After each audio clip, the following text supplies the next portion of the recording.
Oh no, that's an Ugin. We're about to get crushed.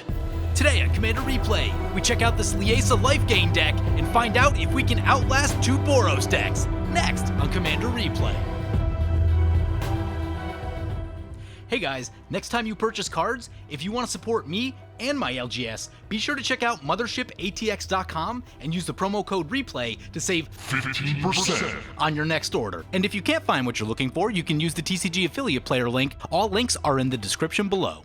Welcome back, everyone. Playing some Liesa Shroud of Dusk today. Today's deck list comes to us from Patreon supporter Jared. Let's take a look at this opening hand. Oh, this is so much better than the last game that I played. A little light on white mana, but has card draw and cast a Lock Twain. Yeah, I feel pretty good about this. Let's keep. So, just finished playing a game with this, and Champ steamrolled us. Probably won't see it on video, but he had 8 mana on turn 3, and then Helm of the Host on Elder Gargaroth, and it was just all a problem. It was a problem. 8 mana on turn 3 is bad news, so everyone else had a relatively slow hand that game, so wasn't much of a contest. So anyway, feeling a lot better about this. I've had some epically terrible hands on Magic Online lately, which has made me even more nervous to mulligan, because so many times it gets worse when you mulligan. It's been like all lands or no lands for me, so anyway, I had the land-heavy hand last time, and it was just too slow.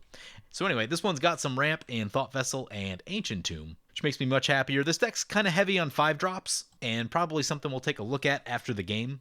But that being the case, you definitely want a lot of ramp when you're kind of chunky in the higher parts of the curve. So Rograkh coming into play turn 1 for Doc. Yep. Oh, there's a Myriad Landscape. Ooh, you want what we can do? We can go Myriad Landscape into turn 2 Ancient Tomb, and then crack the Landscape. I like that play. And that'll help with our colored mana a lot, which I do think we need some help with. You want to just notice? Only a single black mana in our hand. So I'd actually like to catch a land off the top, either a black or a white one, just because I don't know what colors to go for yet with Myriad Landscape, and that's kind of a thing. So anyway, let's take a look at our commander. We're playing Liesa Shroud of Dusk. It's 5 mana for a 5/5. It's got flying and lifelink. It's got a bunch of words that say, essentially, instead of paying your commander tax, you can pay 2 life that many times, which is really good because most commanders are worth it at their mana cost, but aren't worth it at more than their mana cost, and many times you'll only recast them if you're trying to set up like some sort of combo or synergy, or if you just don't have anything else to do. So like if you have strong cards left over in your hand, you probably just cast those before you bring your commander back. Being able to keep getting your commander at its normal mana cost is actually really powerful. See Derevi. I mean, Derevi does other really powerful things too, but at least if they had to pay commander tax on it, it would be slightly less broken. But yeah, anyway, it's very powerful to be able to skip your commander tax and pay it with life instead, so that's a big thing. But it also says whenever a player casts a spell, they lose 2 life. I do like these life drain kind of effects, just because I've faced some Cabal decks in the past. When you make people lose life just for casting spells, it sort of puts a clock on the game about how long the game can actually go. And in general, it should prevent the scenario where you get to like turn 8 or 9 and everyone's still at 40. And that favors the person who has the infinite combo, right? And that's not a thing that I personally love. So, you know, being able to pressure your opponent's life totals and keep them low, make things uncomfortable for them, these drain effects are really good for that. And this is a life drain deck, so we have a lot of different things we'll be able to do with that. Anyway, it brings back to our turn. We draw that swamp that I was hoping on. Excellent. So play the Ancient Tomb right here, and we'll crack the Myriad Landscape for some plains. So get 2 plains into play, and we'll pass like that. Garrulous Sycophant coming into play. At the beginning of your end step, if you're the Monarch, each opponent loses 1 life, and you gain 1 life. Sweet. Oh, we can cast our commander this turn. Yeah, we've double ramped. Double ramp is sweet. Oh, that's Legion War Boss. Those are pretty good. Those are pretty good. Gets themselves a token. Yep. Sends in the 1/1. Yep. It's going to send that over to Sean. Brings it back to our turn. We draw into a Thaumatic Compass. Sweet. That'll be handy at some point. Let's play a Swamp and then cast our commander. Let's get that life loss going. Love it. Got to pay 2 life off the Ancient Tomb. But then next turn we'll start working on some of the other stuff in our hand. Regna's pretty tempting. But I might go like Thought Vessel, Thaumatic Compass first. We'll see. We'll feel it all out. Anyway, let's take a look at what our opponents are playing. First up, we have Milk and Cheese 1 piloting Rebbec, Architect of Ascension, and Alena, Kessig Trapper. So Rebbec says, artifacts you control have protection from each converted mana cost among artifacts you control. Kind of an interesting ability. It's an artifact protection ability, but it's not the best artifact protection ability. Leonin Abunis and Who's the angel? I can't think of the angel right now, but I ran it for years. Indomitable Archangel. That's the name of it. Those are generally going to be a bit better for protecting your artifacts, just because you don't have to worry about the whole converted mana cost thing. The converted mana cost thing makes it seem a little bit narrow, but it doesn't mean it's useless, right? So I think the idea is you want to get a lot of artifacts at different converted mana costs into play, and that will give you the protection that you want. What do you do with that? I'm not entirely sure. We'll see what he's got for us today. He is partnered with Alena. Alena is one that I'm excited about. Now that I'm looking at this combination, by the way, I think it could be cool to just slam a bunch of artifact creatures, because your creatures are going to have protection from a lot of stuff, and protection means unblockable, which is really good. Also means not a lot of spot removal, as long as you've got the correct number, and Alena gives you a lot of mana to be able to cast more creatures, so could be cool as like an artifact creature kind of deck. I don't know, but certainly lots of room to explore right there. We'll see what he's got for us. He did debut this deck the other day. I didn't really see the theme come together in that game, but it was his first go with it, so we'll see if some updates have happened, and yeah, see what kind of stuff he can get up to. So Chaotix lays down an Agitator Ant. At the beginning of your end step, each player may put 2 counters on a creature they control. Goad each creature that had counters put on it this way. I think I'm gonna, just so we don't lose this race here. And that does make Liesa a 9/9. Why does it make it a 9/9? Why did it get 4 counters? Does anyone know? That seems like a bug. I think we were only supposed to get 2 counters, so that's interesting. It does matter. We have lifelink, so, you know, that's gaining extra life. Rograkh coming our way, but we only have a single blocker, and it does have Menace. There's the Mentor trigger. Yeah, we got a full Goblin Assault going right here. I guess that one's a Kobold, but looks pretty similar to a Goblin. Legion Warboss, so good. So good. We can't block. Anyway, our second opponent is Chaotix 2075, and he told me the name of his deck in the chat before the game. Let me see if I can bring it up here. So the name of this deck is Blim's Bootleg Bazaar of Bad Bodacious Baubles, the BBBBBBB deck. I think that's 6 Bs. And yeah, Blim is an interesting card. It says, it's a 4/3 flyer. It says, when it deals combat damage to a player, that player gains control of target permanent you control. Then each player loses life and discards cards equal to the number of permanents they control but don't own. Kind of a weird card, sort of the reverse Zedru. Instead of Zedru doing good things for giving your cards away, this does bad things to your opponents for giving cards away. So, pretty interesting. It's pretty interesting. Got to see glimpses of it in the last game, but probably get to see a little bit more of it in this game, since it looks like this game's going to go long enough to actually get a good look at it. So, anyway, Champion of Flame coming in for Doc. And they hit us. They get a Mask of Memory trigger, draw some cards. So, pretty aggro over there. Pretty aggro with the Akroma Rograkh deck, and I guess that's what you'd expect. Anyway, it brings it back to our turn. We draw a Daxos Blessed by the Sun. I think I'm going to go on all the small plays this turn. We're going to have 6 mana available. Yeah, I think we just cast these 3 2-drops. That's what I'm feeling. So let's go for the plains. Let's get Thaumatic Compass. Ooh, I just realized this. I didn't even know this. Liesa hits you. Did not account for that. Definitely means we'll want to attack and gain some life and do all that kind of stuff. Oh, you know what, though? Resplendent Angel is going to give us a 4/4 Angel. Maybe we go that way instead. Yeah, I think that'll still use our mana the same way, too. So that should work out. So, Thaumatic Compass in. Let's get the Thought Vessel in. 2 more life. Ouch. Yeah, maybe we should have played all those before we played our commander. Lessons learned. Lessons learned. And then we'll cast the Resplendent Angel. Lose 2 more life. Down to 28, but we do have a 9/9. I guess we'll attack the aggro deck. Here's 9 in the air, and that is going to be Commander and Lifelink. Glorious. We hit. We get a 4/4 Angel at our end step off of the Resplendent Angel. Love it. Ooh, that's got Vigilance. Those are Vigilant Angels. Also sweet. How about that art, too? Yeah, love it. That's a Karn the Great Creator into play. Artifacts are now out of commission. Sadness. Blim coming into play. Yep. Our final opponent, by the way, is Doc Chalk playing Rograkh, Son of Rohgahh, and Akroma, Vision of Ixidor. And this is going to be a cool aggro deck. I played a version of it, and Rachel on Game Nights played a version of it. And yeah, Akroma pumps up Rograkh a ton.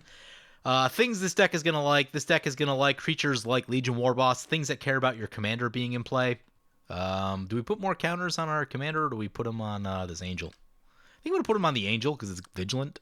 Now we got a 6/6 Vigilant Angel. I know that we can pump up the lifelink and the commander damage more, but a 6/6 Flying Vigilance Flyer is huge, right? So I feel pretty good about that. Anyway, yeah, this is going to be an aggro deck. Things that care about the commander. A few equipments, definitely going to be a good idea. Extra combat's going to be a really good idea with Akroma. So just depends on which ways they want to focus it. If you want to be leaning more towards the Rograkh side of things, that's going to be things that care about your commander early, like this Legion War Boss. If you care more about the Akroma side of things, that's going to be extra combats and keywords. And so probably some combination of both, along with just other Boros good stuff. Here's a Torbrand coming in. Yeah, Torbrand seems good with all these in play. And opponent's getting dinged for casting spells off Liesa, by the way. So someone's probably going to have to think about a board wipe pretty soon, which means I think we want to get this Daxos into play so that we can gain life for whenever creatures enter the battlefield or die. Unfortunately, with the mana rocks going down, we're not going to be able to get Regna and Daxos unless someone takes out this Karn before our turn. Opponent does have a scrap heap over here. Whenever an artifact or enchantment is put into the graveyard from the battlefield, you gain 1 life. Oh, yeah. Yeah, decent attack going over to the Karn. Don't think it's going to be enough to kill it, though.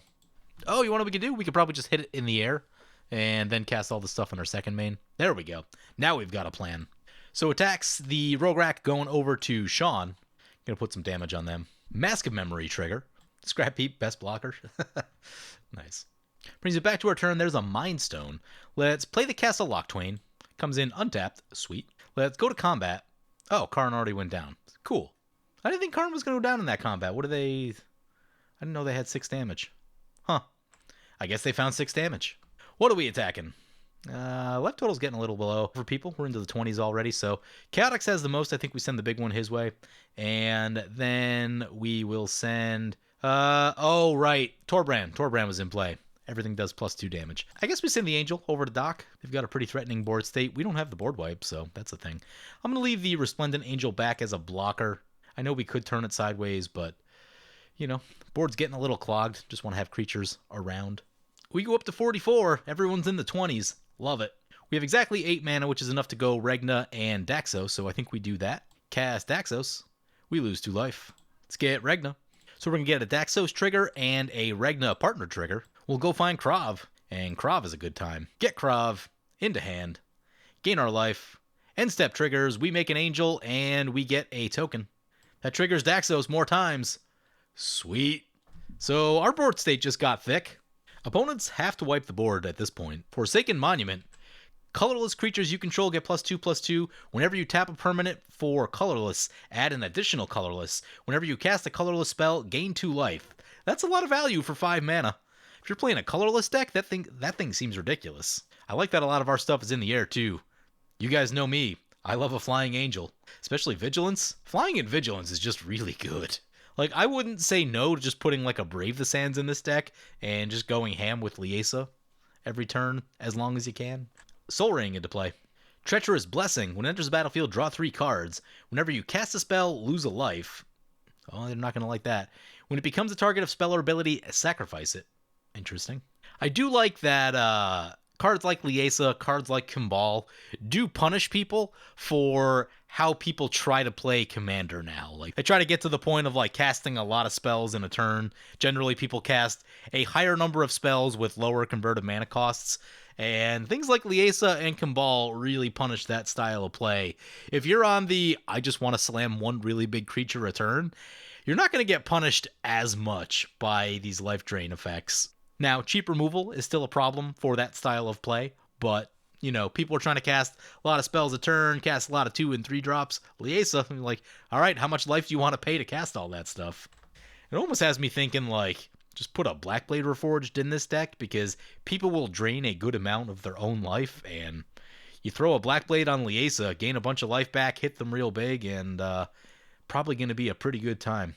Let's make another 6/6 Angel with the Agitator Ant trigger. It got double the counters again, so it's now an 8/8 Angel.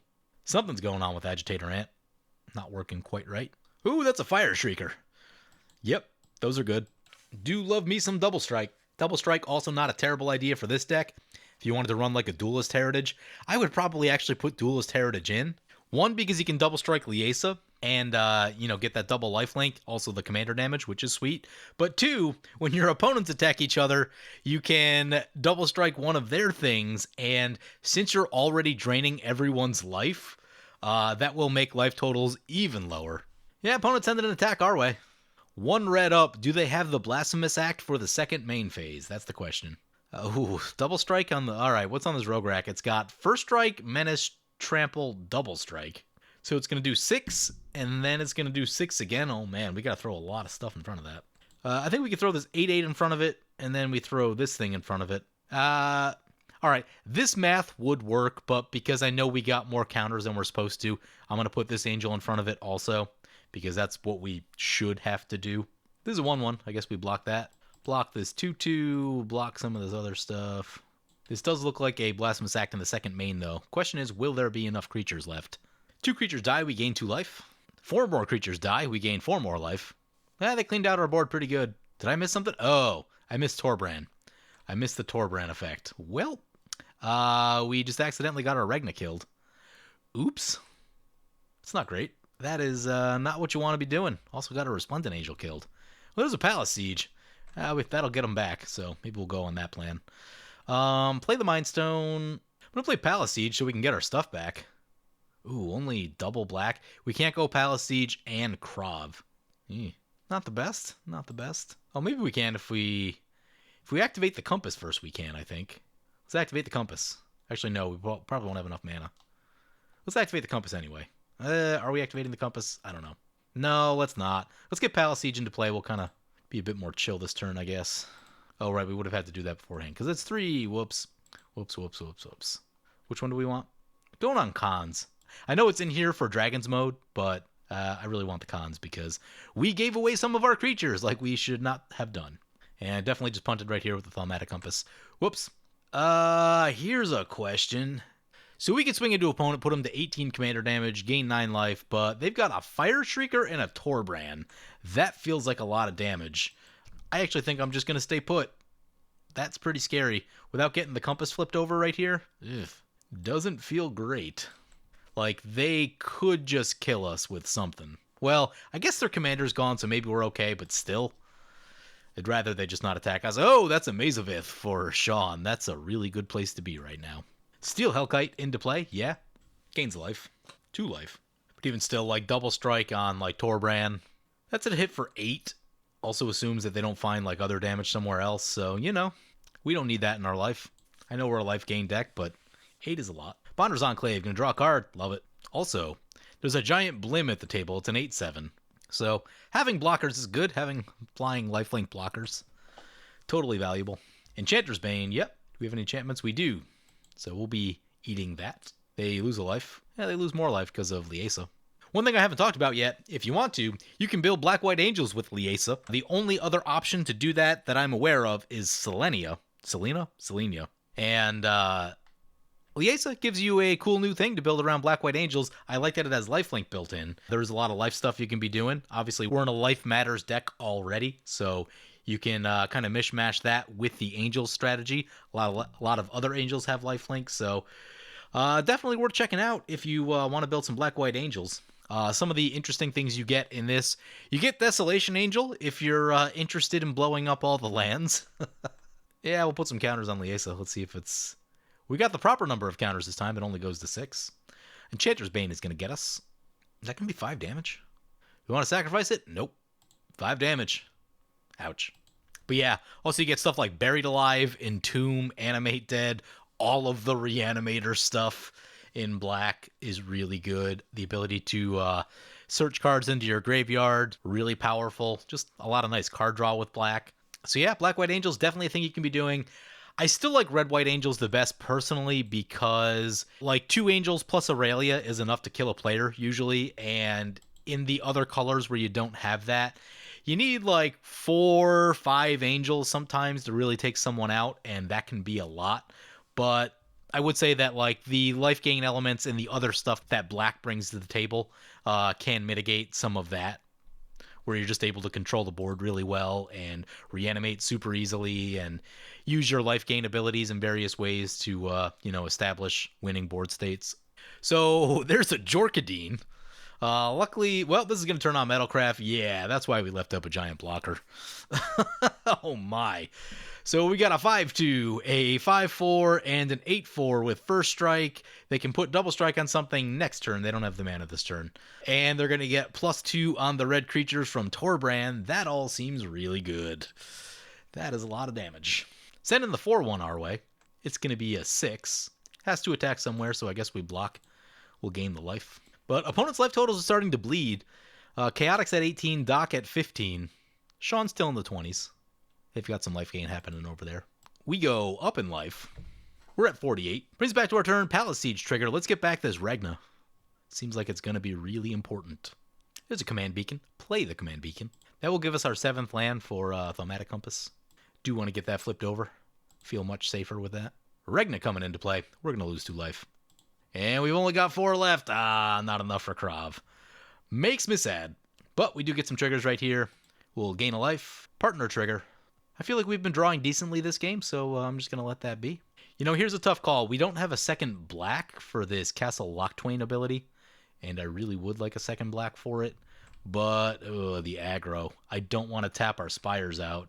I think there's just too much aggro at the table for that, so I think we're just going to have to, manage. Yeah, we could still attack in the air, but it just feels risky. I'll feel better when we have, a giant board state. Oh, right, we're goated. We are goated. All right, I guess we got to attack someone then. Well, I guess it's got to be Doc. He's the most threatening to us by quite a bit. Quite a large margin. Luckily, this won't kill him with commander damage in the sense of, I know we have more counters on here than we're supposed to. It'll put him to 20. Put his life total very low. Actually, that's the big thing. It'll put his life total very low. He should be at 8 life, based on the 2 times that we've hit him, and the 2 extra counters that are on here. So, some chance he just dies to casting spells and stuff. Rograkh trigger, and Thaumatic Compass is going to flip over. Dax those triggers, we gain some life. Hedron Archive coming into play. Rebbec, Architect of Ascension into play. Opponent loses 2 life. Steel Hellkite our way. Oh. About that. They could go X and destroy all of our tokens. X is 0. Can X be 0? We might just have to live with that risk. I guess that's fine. They don't have additional mana to blow up, important things, so I guess we just take the hit. Yep. Oh, they jumped the gun. They did it before they hit. So our tokens are going to survive. I don't think that was what they wanted. See what they have. They have a 4 CMC, a 5 CMC, a 3 CMC, and a 6 CMC. So they're protected from 3 through 6 on their artifacts with Rebbec in play. Bonder's Enclave, going to draw a card. Sangrophage, Treacherous Blessing, Liesa. Opponent uses Bizarre Trader. Gives us... What'd they give us? Oh, they gave us the Sangrophage. Yep. Cool. Chaotix coming in our way. That's probably worth the Spires. So we're going to Spires the Blim. That's a lot of commander damage. Also, that ability, kind of nasty. Agitator Ant and Enchanter's Bane going to trigger. Do we want to goad one of our things? We want to make something bigger? I think we might need Liese to block more. Maybe we'll goad Rograkh. The skies are still fairly clear, so we can attack with Rograkh somewhere. And it's you don't really want to lose Rograkh in a block. And there's some, fairly nasty attackers out here. We're going to take 5 more off the Enchanter's Bane. Whew, 10 damage. Down to 44. Good thing we're a life gain deck. That's a true conviction. Gonna bring him down to 2 life. But he will gain a lot back on this attack. Mask of Memory, equip it to the Legion War Boss. Go to combat, get a token. Legion War Boss coming our way. I mean, the move is probably just everything our way, but... No, they're holding some stuff back. Alright. Mentor on the token, sure. They've all got double strike, so it's not really profitable blocks per se. Throw a Sangrophage in front of the Legion War Boss and throw a token in front of this guy. Goes back up to 18, but I think we just have to, kill him on our turn. Yeah, it's turn 8, and we know who's waiting on deck. You get the chance to untap, that's going to be a lot of damage. So, 2 Daxos triggers at the end step here. Palace Siege brings it back to our turn. Resplendent Angel, we're going to get that back with the trigger. There's a Greed. Card draw is nice. We doing anything first? I think just straight to combat. Yeah, we got to get rid of Doc. Although there's a Maze of Ith. Sean could Maze of Ith on his behalf, and that would make this an interesting game. Rograkh must attack. So we'll send Rograkh over to Sean, see if he wants to maze that. We'll try to take Doc out. Yeah, okay, they're going to maze the Rograkh, which means Doc's probably going down here. And even with the counters bug, this would still be lethal. Because they should be on 16 commander damage, but this would still be a 9 power flyer, which is plenty. So Doc goes down. 31 commander damage. We have 10 mana that I want to use. Don't want to use the Spires. That's 11. Could go Krav and Divine Visitation, although I think I just want the bodies, so I think I'm going to... Do we have enough white? We probably don't. 3 white versus 4 white pips. Yeah, the mana costs in this deck. The mana costs a little rough. A little rough. So I think that puts me on Divine Visitation and Krav. We lose 2 life. And then we play Krav, and we'll leave up Spires. Triggers Daxos, so we're going to gain a life. Partner trigger, no need. Up to 54, we'll go to the end step, and we'll get a Regna trigger. And that's going to make us 2 4/4 Angels, and that's going to trigger Daxos twice. Beautiful. Krav, Regna, and Divine Visitation, so good. Oh no, that's an Ugin. We're about to get crushed. Oh no. That's bad. X equals 6. Boo. Oh man, our board state just got dismantled. Back to the command zone. Can blow up our mana rocks if they want to. The Steel Hellkite, or do they have enough mana left? I don't think they have enough mana left. Thank God, at least we can keep our mana rocks. But here comes a Steel Hellkite for 11. Ooh. Sean says clean up on aisle 8. Yep. Yeah. We just got wrecked. We've got tools to rebuild. We've got Greed. We've got Angel. We've got our Commander. All very reasonable. We need to defend against the Steel Hellkite, though. I guess we have the Spire. Oh, we could have Spires. Whoops. Totally just missed that. It's okay. It's okay. We gain life. Life isn't the concern. It's the damage trigger that is the concern more than anything. Here comes Blim into play. Yep. Midnight Oil. Oh, I haven't seen this in a while. What's it do? Enters with 7 hour counters on it. At the beginning of your draw step, draw an additional card and remove 2 counters from it. Your max hand size is equal to the number of hour counters on Midnight Oil. When you discard a card, you lose 1 life. Oh yeah, so they're probably going to try and give that away, I would imagine. There's a Fetid Heath. Play the Fetid Heath. Actually a pretty big pickup. We've been kind of stuck on our colored mana this game. Let's get our Commander into play. Oh, you want to just notice also, that Commander tax ability is not a May. You must pay the life. So if you're at 2 life or less, you cannot cast your Commander. Cast Liesa, and I want to get the Greed into play. We need to draw some cards. Turn everything into black mana. Greed coming in, we're going to lose 2 life. Pay to draw. 2 more life. Draw a card. Boots. Pay 2 more life. Draw again. Cabal Coffers. We don't have enough swamps to make that work currently. Nah, I guess we pass like that. Interesting, because the Forsaken Monument gains them 2 life when they cast a colorless spell, that completely negates Liesa's life loss ability whenever they cast an artifact. And actually, this thing can also put them positive whenever they lose an artifact. So they're still at 20, which I thought was a little high because everyone else was kind of dipping into the teens, but it's because they've been gaining some life back with the monument. Yep, the dragon coming our way. It's got open mana. I think we're going to have to Spires that this time and then just kind of deal with Blim. Spires the dragon. I was excited for the Krav and Regna action. I had been meaning to revisit Krav and Regna for quite a while, and I just haven't gotten around to it. I had one game that I filmed, but it was kind of a weird game, so I never showed it. But yeah, I was excited to get that going, and now they're gone. Opponent draws an extra card with the Midnight Oil, reduces the number of counters on it. Draws a card with the Bonder's Enclave, sure. Minion of Tevish Sats. There's one you don't see much of anymore. Target creature gets +3/-2 until end of turn. Upkeep of 2 black, or it does 2 damage to you. Sweet card. Used to use it all the time back in the day. This was in Ice Age, by the way. And so, like, you know, back in the day, there weren't, like, a ton of really good creatures in the game. There was kind of, like, a couple good ones in each color. And only some of them died to the -2. But by today's standards, so many things will die to that -2. I'm not saying it's worth a 7 mana 4/4 with a nasty upkeep, but if you do find yourself in a situation with one in play, there's going to be many more things that you can kill with the Minion of Tevish Sat now than at most points in the past, at least in, you know, the Commander sense. Anyway, that brings it back to our turn. There's a Cabal. That's pretty good, actually. Play the Cabal Coffers. We got to be a little bit careful here because if we play a million spells, we're going to burn our own life quite a bit. I think that's what we do, though. I think we just empty it out. So let's tap all our colorless mana first. Let's get that going. Let's get Cabal. Cabal can bolt stuff. We'll need to put the boots on Cabal. Lose 2 life. Play the boots. 2 more life. Equip the boots. Resplendent Angel. And then at the end step, I'm going to use the remaining to draw with Greed and Mind Stone and all that stuff. We could attack into Blim. they would either have to block with their commander or take 5, and their life is getting low. Yeah, I say we try it.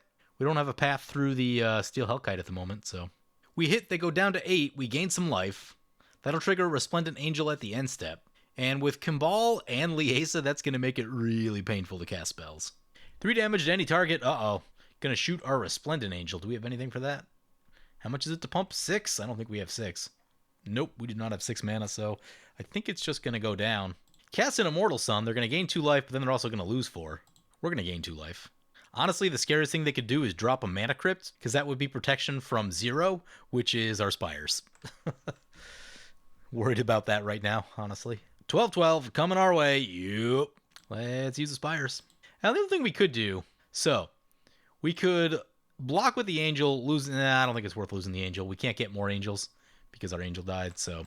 Yeah, let's just use the Spires. We'll try to draw into some removal or something, get us past that Steel Hellkite. Minion of Tevashat ability, Upkeep trigger. 2 damage to you unless you pay black. At 8 life, you're probably going to want to pay for that. They do. You're at 40. Yeah, you probably just let it go. I'll take the 2 damage. Later on, they figured out that they needed to tap the creature when you don't pay the upkeep, so that you can't just, like, pay the life and skip it. And then sometime after that, they figured out that upkeeps are terrible, and they switched from bad upkeeps to good upkeeps, and that sold a lot more packs and made people much happier. But there is a lot of interesting strategy that goes on when your creatures have downsides to them. That's a thing that's been gone from the game for, like, I don't know, 20 years, give or take. But the problem is that, like, spells were so much stronger than creatures back then because, 1, creatures were overcosted, 2, they all had downsides on them, or at least the big ones had downsides on them. Well, that's going to be an unblockable Blim with the Manifold Key. Manifold Key, super good card. We can't do anything about it. What do they want to do? Gonna swing our way. Yep. I guess we draw and just see if we catch something that matters. I don't think it's going to be anything on this low of mana, but gotta try, right? Draw a card with Greed. It's a Sign in Blood. Draw a card with Greed. It's an Anointed Procession. Well, we lost all our token makers. That's unfortunate. Does this make mana? It does not. Okay. I was planning to crack the Mind Stone also, but we don't have anything for that, so not going to be able to do it. Blim's going to hit. There's the trigger. So we're going to gain control of a thing. It's going to be this Midnight Oil. And then we have to discard a card, going to be the Sign in Blood, since we can replace that with Greed. Whenever we discard a card, we lose 1 life to the Midnight Oil. Awesome. Yeah, pretty interesting. But he's in a bad spot now. If he casts a non-creature spell, he dies to Kimball and Liesa. A creature spell would only put him at 2, so like the best thing he could do is, yeah, there's a creature spell right there, although it's a creature spell that says at the beginning of your upkeep it does 1 damage to you. I don't know if he wants that one specifically. And they're going to draw a card with Bonder's Enclave. It is a flyer. We'd have to send 2 things over his way to take him out. This one's got Vigilance. I guess we don't have a path through the Hellkite yet, so still a thing. Still a thing. Brings back to our turn. We draw a Swamp, Midnight Oil trigger, draw an additional card, remove 2 counters. Our max hand size is going to be 1. Play the Swamp. Have been choking on black mana. I think we draw with Greed. Command Tower. Nope. Keep it going. If we kill Chaotix right here, then we won't have to worry about the Midnight Oil. Skyclave Relic. This is one that I added. I was trying to test out some... I wanted just like 1 or 2 more pieces of ramp in the deck, so I added this one. Let's attack Chaotix with both. Get rid of this Midnight Oil. Oh no, it's the Maze of Ith. He's gonna survive. Gonna plus the Angel. If he blocks, it'll actually kill the Angel. Oh. Let's see what's happening. Okay. It's a 7-2. Throws the Djinn in front. Yep. Well then, we got played. Keep drawing with Greed. Wrath of God is a card. Let's kick the Skyclave Relic. Oh man, that's so much. Skyclave Relic is kicked. We're starting to burn our own life total now too. And still got the dragon running around. I don't want a Wrath of God just yet because of the Kimball. I think Kimball is just too good. Got our commander in too. So I think we keep looking to do other stuff. Maybe we wait. Yeah, let's wait to do any more because our max hand size is trash right now. So, yeah, we'll pass like that. Opponent's got us. Thought we were going to be getting rid of Chaotix and down into the 1v1, but nope, not yet. Discard till we have 1 card in hand, losing the Anointed Procession, losing 2 lands. Keep the Wrath of God. Could be handy. We're going to lose some life on the Midnight Oil. Yeah, the next plus on Ugin is going to be a big problem, I think. Immortal Sun trigger. Draws an additional card. Tron land. Cracks the Archive. Gains a life. Casts a Soul Ring. Yep. Losing some life, gaining some back. Luckily, we gained a little bit of life on the Cabal. Burned ourselves pretty good. Had a nice healthy life total at one point. Shadow Spear, uh-oh, that's trample and lifelink. That's bad. Let's remove Shroud. No, just hexproof. Okay. Equips the Shadow Spear. No, puts it on Rebbec. Okay. Yeah, probably because they know we're just going to maze the dragon anyway. Sun Titan. No triggers, but they lose some life. Yep, let's see what they want to attack. Both our way. Spires the dragon. I don't love taking the 5, but we have to. We can't give up on Cabal. Oh, could we? No, it's a 5/6. Our commander won't take it down. Down to 12 we go. Ouch, losing all that life gain. Chaotix can't cast spells. We'll see what kind of position that puts him into. Could also just die to his own Tevish Zat if he doesn't pay for it. He can make a thing unblockable though, and I guess that's kind of a thing. It's kind of a thing. We're gonna lose the Wrath of God actually. Maybe we should have just played it. Crap. Draws a card with Bonder's Enclave. Yeah, we should have probably played Wrath and then recast our commander maybe after that. I think we're about to get punished now. Now we need to find another Wrath, and that's going to be tough. Gremlin Infestation. Well, I think this is going to take him out. Maybe he's just seeing the end is there, but I mean, he could play the spoiler role if, like, he just attacked us and made his thing unblockable. It's actually a pretty big problem for us. But he goes down. Thank God. We're at 14. Which also means we're going to hang on to this Wrath of God, which is super impactful. So yeah, he could have played the Kingmaker role. Maybe he chose not to and just said he'll take himself out of the game. You know, either way is respectable there. I feel like I've earned the archenemy status for this game, at least for some of the stuff we had going earlier. Anyway, at the end step here, we're going to draw some cards. Make a black with the Skyclave. Use the Greed. Gotta be careful. Ooh, that's a Sun Titan. What does Sun Titan do for us? Gets us a land. Lands are cool. Gets us the Resplendent Angel, which is cool. Yeah, let's just go everything, I guess. Draw one more with Greed. Evolving Wilds. I'm going to crack the Mind Stone, actually, instead of paying the 2 life right here. Another land. We didn't need all those lands. Those were not things that we needed. Tithe is a card. Oh, you want what we can do? We can go... Yeah, we can do some stuff. Okay. Let's Wrath of God. We lose 2 life. They even have Fairy's Protection. We're in so much trouble. It resolves, thank God. Everything gets blown up. Liesa to the command zone. Opponent gains a life. Sun Titan. 10. Looks like we have 10 mana available. So let's Sun Titan. Get back Cabal. Lightning Greaves on the Sun Titan. Go to combat. Swing with the Sun Titan into the Ugin. What are we getting back? I'm going to get back to the Mind Stone, actually. I almost always go for the land. But we could use card draw that doesn't cost us life, because our life is getting low. Get Mind Stone back. Take down Ugin. Cast our commander. Oh, we're down to 2? 2's pretty low. Play this Godless Shrine tapped. No, I would not like to pay 2 life. We're going to keep the boots on the Sun Titan, I think. Remind us not to draw or to cast spells. At least until the Cabal issue has been dealt with. Mortal Sun that gets to draw an extra card. Yeah, we're feeling Liesa's pain a little bit. She'll give and she'll take. Man, imagine if that was damage and not life loss, how much life you'd gain. That'd be insane.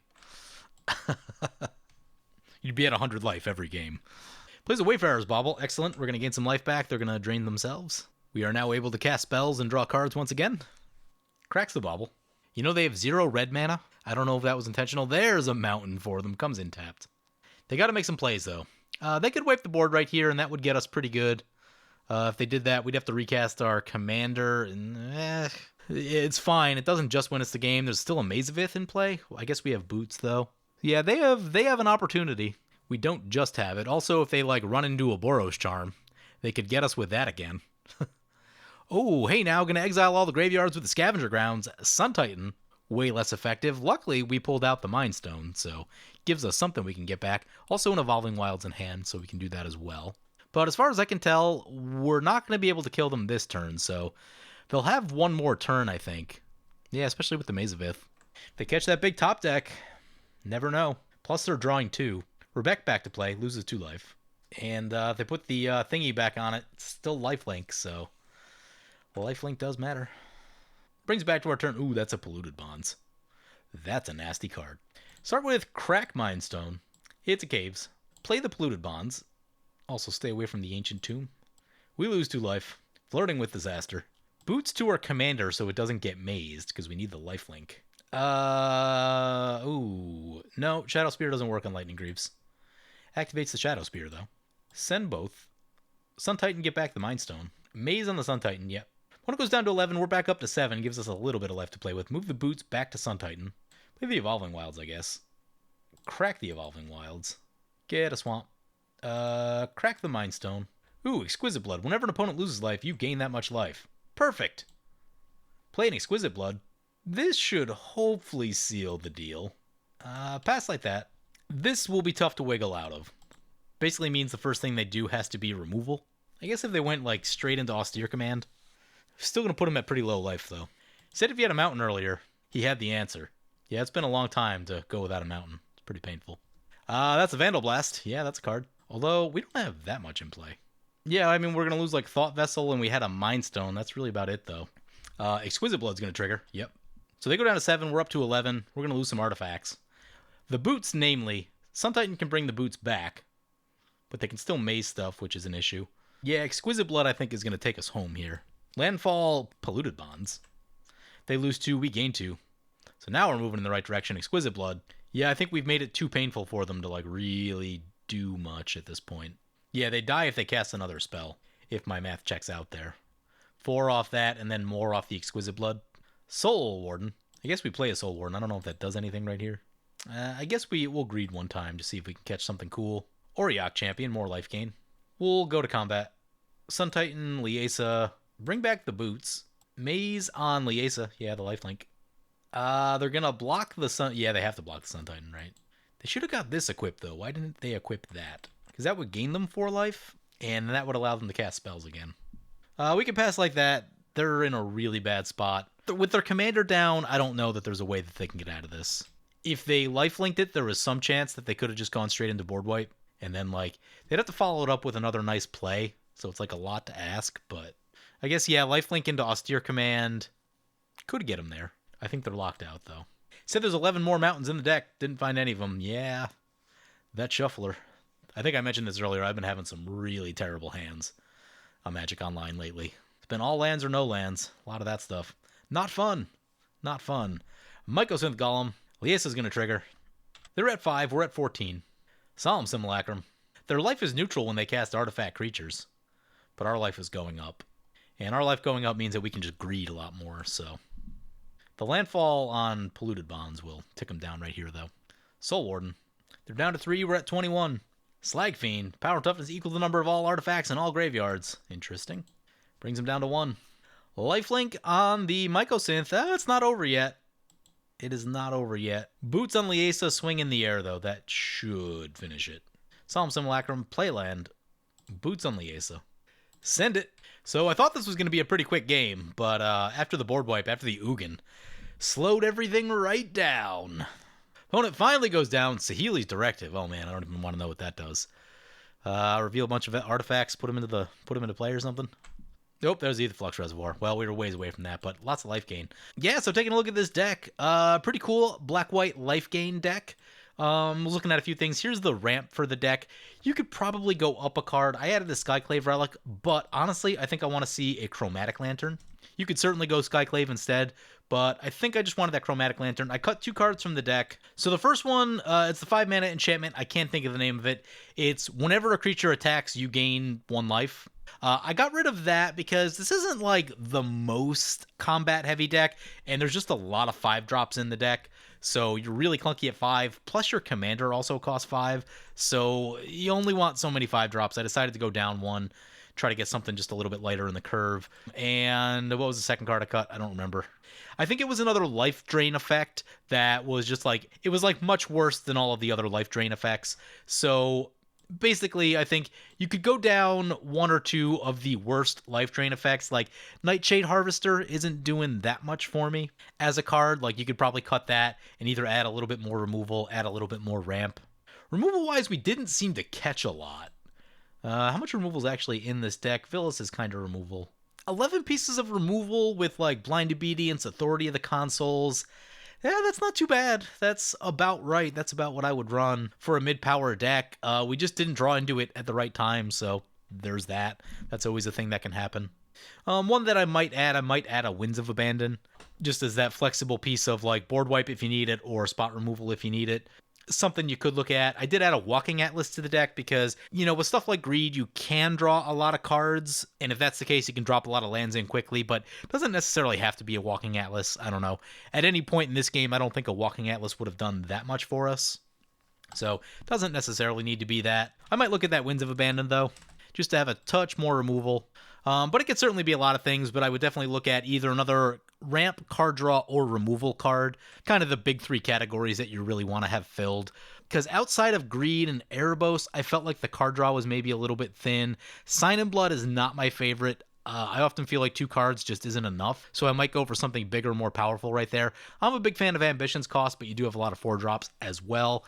Black-white decks don't tend to win super quickly, so I wouldn't say no to a Phyrexian Arena, just because Black-white is usually all about that late-game grind if you're not hitting your combo.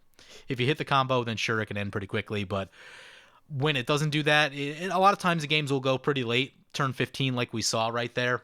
So yeah, I wouldn't say no to a Phyrexian Arena. That would have got us several extra cards at any point in the game. But other than that, I feel like the deck's in pretty good shape. I'll resort by CMC. These are kind of really just nitpicky kind of things. So I cut one 5-drop because 10 is a lot of 5-drops. Oh, you kind of wanted to see 2? Because you have so many 5-drops, I think like a Dark Ritual could be really helpful for the deck. You could also go for a Mana Vault, but if you have black, just Dark Ritual's way cheaper than Mana Vault. So just kind of some burst mana like that to get going a little bit quicker, because if you can cast a 5-drop on turn 3 or turn 4 and then you hit your lands the right way, you cast your commander on turn 5, that's much better than waiting until turn 5, casting a 5-drop, waiting until turn 6, casting another 5-drop, repeat. So getting a little lighter on the 5-drops, not a bad idea, but a lot of them are not replaceable, like Sanguine Bond, Exquisite Blood. Oh, I guess that's combo. I guess that combo's in here too. Polluted Bonds, Palace Siege, that stuff, there just aren't really other options for those. Sunscorch Regent doesn't necessarily need to be in the deck, but it makes a lot of sense. It's just a good card, so I like that one.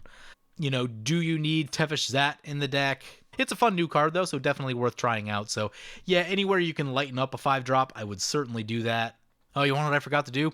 Forgot to switch over. We didn't see it in the game, but Anguished Unmaking, a Patreon supporter of mine, EK, recently got me the Lacuna Coil cards. We'll drop in this Anguished Unmaking. Yeah! Super metal. But yeah, so, I would cut the 1 or 2 worst drain effects from the deck just to make room for either another ramp card, another removal card, or another card draw card, just to make sure the thing is really functioning. Because the first game I played, we just had a super slow hand, not a lot of ramp, no card draw, and it didn't feel like we were going to be running into any of that stuff anytime soon. So, just making sure you have the tools to dig your way out of bad opening hands and stuff is a good place to be. Oh, I added War Room to the deck also. I would definitely add that one.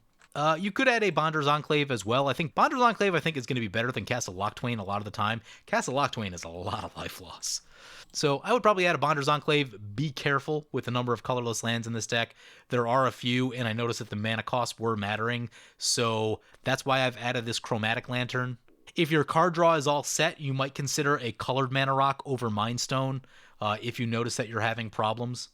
I know we got to do the Sun Titan thing there, but most of the time, I don't actually grab Mind Stone with Sun Titan.